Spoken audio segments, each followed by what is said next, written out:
Мої вітання. Ви дивитесь телеканал Ті-8+. Мене звати Руслана Єгорова і це ток-шоу «Момент істини». Моїм співрозмовником сьогодні буде народний депутат України, група «Суверенна Європейська Україна» Сергій Лабазюк. Я вас вітаю. Доброго дня. Сергію Петровичу, більше тижня вже триває активна фаза АТО.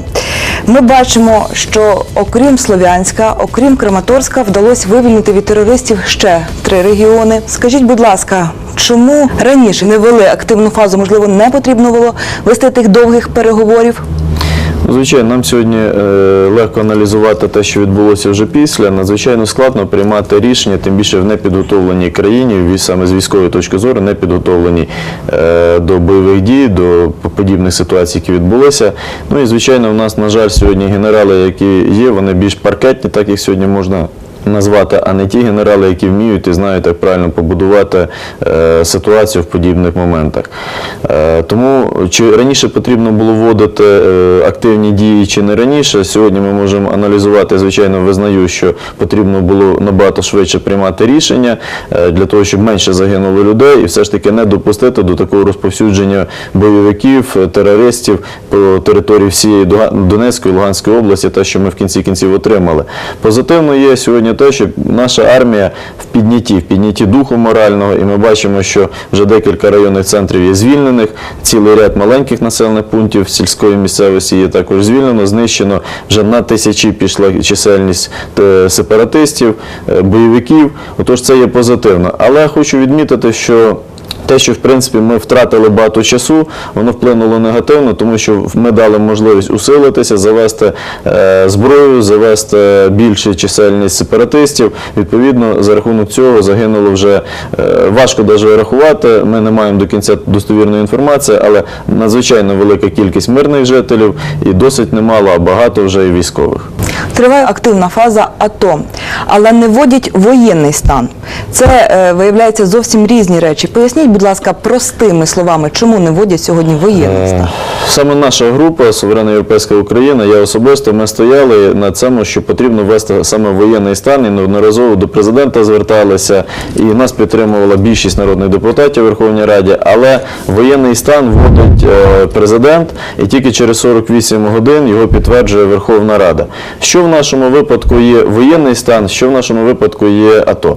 АТО, коли проходить антитерористична операція, її тільки мають право проводити спеціальні війська, а військові, Національна гвардія стоїть в режимі оборони і не більше.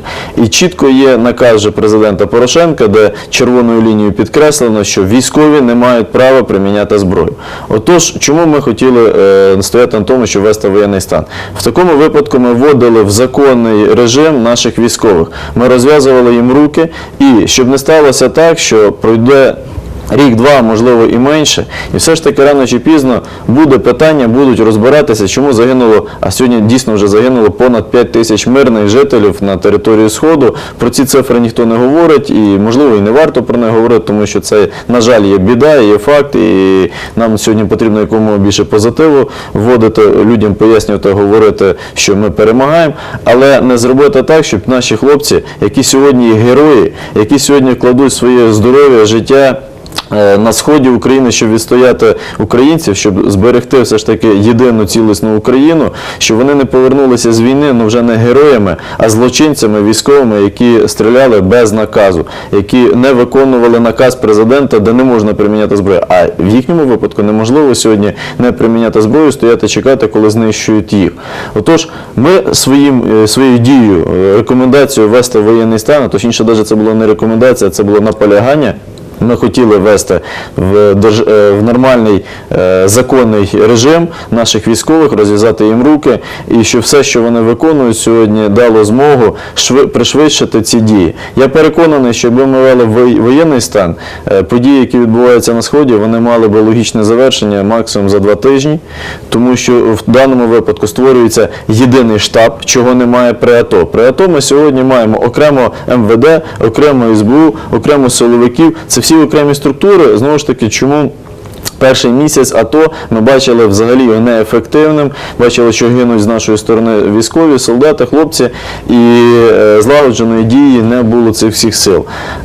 В режимі воєнного стану створюється єдиний штаб, в якому є керівник штабу, всі в підпорядкуванні, саме тоді і МВД, і СБУ, всі структури в підпорядкуванні цього штабу і спільно проводять військові дії, які мають проходити дійсно в режимі військовому, тому що, як би ми сьогодні це називали, це не просто тероризм вже на Сході, це повномасштабна війна йде. І в такому режимі ми зобов'язані були забезпечити максимальну безпеку мирним жителям. Воєнний стан, вводиться коридор для виведення мирних жителів, створюються всі умови, щоб якомога менше загинуло людей, це в тому числі підтримка спутникової розвідки, спостереження, де приміняються всі військові, які є на території України сьогодні, і проводяться повномасштабні дії, які знову ж таки ми повинні визнати, що сьогодні хочемо чи ні, але загине якась кількість мирних жителів, тому що де десятки тисяч терористів, які сьогодні, як ми з вами дивимося по телебаченню, окупалися в Донецьку, в Луганську, сидять в приміщеннях, в тому числі ж дійшло до абсурду, нічого святого. Вони сьогодні сидять в будинках престарілих, де є десятки або сотні стареньких людей, яких евакувати неможливо. В дитячих садочках і в інших місцях, де в принципі провести антитерористичну операцію, як сьогодні ми її називаємо, без втрат мирних жителів буде неможливо.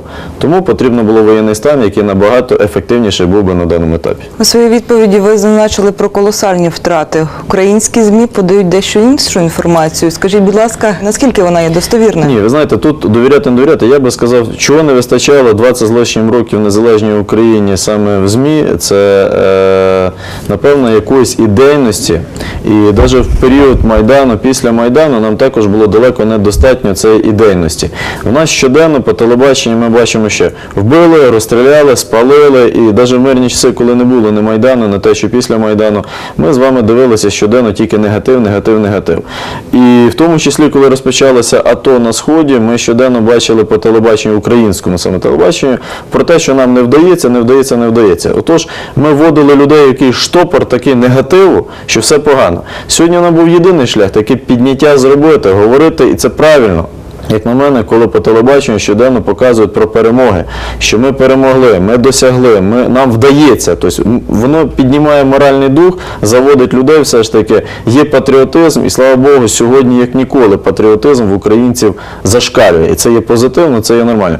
Тому, звичайно, показувати про те, що в тому числі під час обстрілу якогось населеного пункту загинуло 2-3 дитини, це дуже страшно, це біда. Але від цього краще вже не стане, і дії сьогодні дійсно, знову ж таки, ні одна мама не готова відпустити свою дитину на війну, тим більше розуміючи, що немає ні бронежилетів, ні забезпечення відповідного, і дитина їде, чи повернеться, чи не повернеться. Але потрібно, щоб сьогодні хлопці йшли на цю війну, потрібно, щоб захищали Україну. Звичайно, перед тим, дай Бог, щоб політики були не довели, щоб війна сталася. Але сьогодні ми маємо цю ситуацію, і з нею потрібно шукати шляхи виходу. До речі, ви говорите, що поверталися. До нас на канал дуже часто телефонують матері і запитують, чому не відбувається ротація. Тому до вас таке питання. В першу чергу є проблема з забезпеченням. Якби ми знову ж таки не говорили сьогодні про те, що на армію виділили багато коштів, це є мізер порівняно з тим, що необхідно. Війна – це є дуже дороге задоволення, і в нашій ситуації, коли понад 20 років армія не забезпечена була нічим, а навпаки вся політика була побудована на знищенні армії, сьогодні за короткий період 5 чи 10 мільярдами гривень питання не вирішити. Звичайно, люди наші всі допомагають, хто чим може, направляють СМС, везуть продукти і так далі, але цього є далеко також недостатньо. Тому провести ротацію якісно сьогодні є неможливо, в першу чергу, через забезпечення армії. А взагалі, наскільки сьогодні держава забезпечує армію? Особисто ваша група, особисто ви? Сказати, наскільки держава забезпечує, важко. Я думаю, знову ж таки, такий аналіз можна буде провести тільки після, наскільки було забезпечено. На жаль, ганебна практика корупції залишилася в нашій державі. Після Майдану практично нічого не змінилося. І ми знаємо факти, коли дизельне паливо на армію закуплялося на тендерах по 20 гривень, коли реальна вартість його на тендерах по 14 гривень. Тож генерали чи окремі військові високопосадовці, які мали доступ, зловживали вже навіть на період війни. Ми знаємо практику, що сьогодні направляють, в тому числі різні благодійні фонди, якусь амуніцію, форму, бронежилети, і вони не завжди доходять до військових, а їх як варіант перепродають. Тобто, на жаль, така практика є. Наша група «Суверенна Європейська Україна», в яку я входжу, ми започаткували цілий ряд акцій, де ми підтримуємо. Одна з таких акцій, яка вже понад 2 місяці продовжується, це «Збережи життя кожному українському солдату», де в першу чергу від нашої групи було перераховано на армію 16 мільйонів гривень, де кожен з народних депутатів від нашої групи мав свій внесок туди. Це якраз було ті перші тижні, коли потрібно було закуповувати запчастини, акумулятори, дизельне паливо, форму на військових. Я надіюся, що цими 16 мільйонами гривень надзвичайно велика була підтримка в той період. За період 2 місяців більше 1000 бронежилетів закуплено і завезено в різні військові частини. Закупляли тепловізори, оптику, біноклі, військову форму, продукти харчування і цілий ряд інших тих проблемних моментів, за якими до нас звертаються військові. У нас тісна співпраця, ми контактуємо з керівниками штабів, з керівниками батальйонів, безпосередньо солдатами. Сьогодні щоденно, або можливо цілодобово, ми на зв'язку, до нас телефонує багато військових, хлопців, солдатів, які сьогодні там. Сьогодні ввечері я також виїжджаю знову до нашого 7-го батальйону, який 5 днів тому, 6 днів тому направився, і зараз він стоїть між Харковом і Луганськом в селі Ніколаївка, де ми веземо бронежилети їм, веземо каріматори, продукти харчування, форму. Знаєте, вчора телефоную, запитую хлопців з керівником спочатку батальйону, розмовляю потім з хлопцями, яка ситуація, от їх висадили 5 днів тому, вони просто поселили їх в палаточному городку, який вони самі ж зробили серед поля, ніякого забезпечення, вони свічками світять собі, в них немає ніде помитися, їм не вивезли ніякої ємкості з водою. Більш-менш поки що є що їсти, тому що 5 днів тільки там, привезли, як правило, всі з собою. Мами сьогодні передають, купують бронежилети, а не кожна мама має змогу купити за 3-5 тисяч гривень, залежно від захисту, бронежилет своїй дитині. Отож, це зобов'язання було держави, звичайно, є недопрацювання, але хочу відмітити, що це наша сьогодні спільна проблема. Спихати все сьогодні, говорити, що все проблеми влади, нової чи старої, неважливо. Так, проблема влади попередньої, одної, другої, третьої, яка не виконала свій обов'язок, тобто не дотримала якраз тих основних таких важелів, в тому числі це якраз військове знарядження, армія наша, це те, що мало бути поставлене на досить такий серйозний рівень в країні. На жаль, цього не відбулося. Тому сьогодні обов'язок кожного громадянина, кожного жителя нашої Хмельниччини допомагати нашим хлопцям, тому що це наша спільна проблема, і мир в Україні, я думаю, хочемо ми разом всі, хочемо, щоб в нас була єдина держава. Також нещодавно передали допомогу від фонду благодійного «Ми поруч». Це була ініціатива самого фонду, чи, можливо, хтось звертався за те, щоб передали рації, гарнітуру? Ні, регулярно фонд співпрацює з жителями Хмельницької області і не тільки, в принципі, зараз звертається багато до нас з Сходу людей, де потрібно допомагати. І коли звернулася Грузевицька військова частина з тим, що необхідно їм рації, де, знову ж таки, на велику частину є їх там 5 чи 6 всього, тобто ми не могли не відкликатися, було закуплено благодійним фондом і передано такі рації. Сьогодні також за 7-й батальйон, з яким ми говоримо, який направився від Хмельницької області, давайте вдумаємося, 450 військових, вони будуть розкидані по якійсь території, в них на 450 чоловік 5 рацій. Зараз звернулися вони, що їм потрібно термінову радіостанцію з відповідними раціями, хоча б які би тягнули до 15 кілометрів, їх немає. Їх закупити надзвичайно складно, тому що їх немає в наявності, потрібно замовляти.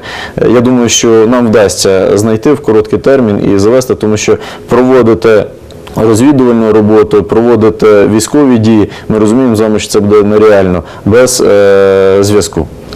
Біженці. Яка їх доля на сьогодні?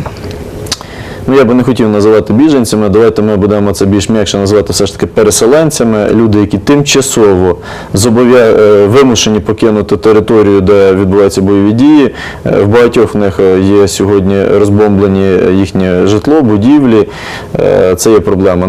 Ми з вами знову ж таки чуємо неодноразово з телеекранів українського телебачення про те, що держава створює умови і, наскільки знаю, тільки на території Хмельниччини сьогодні більше вже понад 500 людей з Донеччини, з Луганщини, які приїхали сюди, вони поселені в більшості випадків в гуртожитках. Далеко не забезпечені, на жаль, тому що, знову ж таки, держава не була готова до подібних дій, де тисячі людей потрібно буде розселити, де треба буде забезпечити їх харчуванням, якимись мінімальними потребами, ті, які є в людей. Але все, що є можливе, сьогодні виконується. Я знаю, що такі області, як Харківська, якраз прийняла надзвичайно велику кількість, Кіровоградська надзвичайно велику кількість. І в тому числі, як ми вже говорили, їдуть до нас на Хмельницький. Я думаю, що якраз тут люди себе проявлять надзвичайно позитивно, що готові будуть приймати, допомагати, тому що, як би сьогодні президент не говорив, що ми за короткий термін відбудуємо будівлі, житло, де проживали ці люди, ми з вами мусимо розуміти, що це є не до кінця реальним, тому що, знову ж таки, бойові дії будуть відбуватися ще якийсь час, важко навіть сказати скільки. Ну і після того в нас зима, отож, як мінімум рік часу ці люди проживати не будуть мати де, тому потрібно сьогодні, щоб їх забезпечували в інших областях, приймали хто скільки зможе цих людей. Загалом у нас на Хмельниччині питаннями переселенцями займатимуться МНСники, а взагалі їм допомагають люди, волонтери. На вашу думку, Сергій Петрович, чому держава сьогодні не створить такий єдиний орган, який б займався сьогодні переселенцями? Ну, не можна сказати, що держава не створює. Держава створила такі єдині органи. Питання ефективності цих органів. Створити на бумазі, дати назву органу, можливо, навіть якісь повноваження, можливо, навіть якесь мізерне фінансування виділити, це все є нескладно. Але питання ефективності цих органів, коли знову ж таки мізерне фінансування, коли далеко, на жаль, не професійні кадри. Знаєте, я не хотів би цю тему піднімати, але давайте подивимося, що у нас на Хмельниччині робиться. Ми хотіли змін, ми їх отримали. Які ми зміни отримали? Ми отримали сьогодні далеко не професійних керівників, які замість того, щоб вирішувати долі людей зі Сходу сюди, контролювати, допомагати, вирішувати проблеми, які є на території Хмельниччини наших людей. У нас відбуваються політичні чвари, бійки, вже дійшло до того, що бійки, і в кінці кінців виясняється, що це ще нормально, що нічого в цьому поганого немає, коли б'ють одні інших, потім на наступний день ті приїжджають, віддають тим. Знаєте, я згадую, я ріс в селі, і в селі було популярно, одне село приїжджає до клубу вечором одних б'є, на другий день ті приїжджають, віддають тим. То в нас така адміністрація відбулася декілька днів тому, і вся Україна, і не тільки територія України, в Росії показали цей сюжет. Це низько. Вибачте, я навіть не можу слово правильно підібрати, як це назвати, тому що це першим особам в області, це ніяк не личить. А після того робити заяви, що там хтось комусь гроші не дасть з бюджету, ще щось не зробить. Вибачте мене, їхні обов'язки є іншими. Їхні обов'язки сьогодні є якраз дотримуватися закону в першу чергу, показувати приклад цим і працювати, можливо, 25 годин на добу, навіть не 24, для того, щоб виконати ті завдання, які на них лягали, а не займатися політичними якимись чварами. Але це результат тих політичних квот, по яких призначали на посади. Тому сьогодні не тільки у нас на території Хмельниччини, а в цілому по Україні відбулося не до кінця нормальне явище, що призначення на посади перших осіб відбулося не за професійними якостями, а за політичними окрасами, за квотами якимись. В кінці кінців ми отримали отакий результат. На завершення ефіру хочеться запитати, дійсно надіятись на позитив. Ваші прогнози, коли ж ми чекаємо, коли ж ми діждемося все ж миру? Звичайно, надіятись на позитив і тільки на позитив. Я вже говорив на початку нашого ефіру з вами про сьогодні таке підняття, патріотизм з'явився в Україні, якого, на жаль, раніше не було. Я думаю, що кожен повинен розпочинати себе. Сьогодні не повинні бути ніхто байдужими. Ми всі з вами повинні розуміти, що майбутнє України залежить тільки від нас.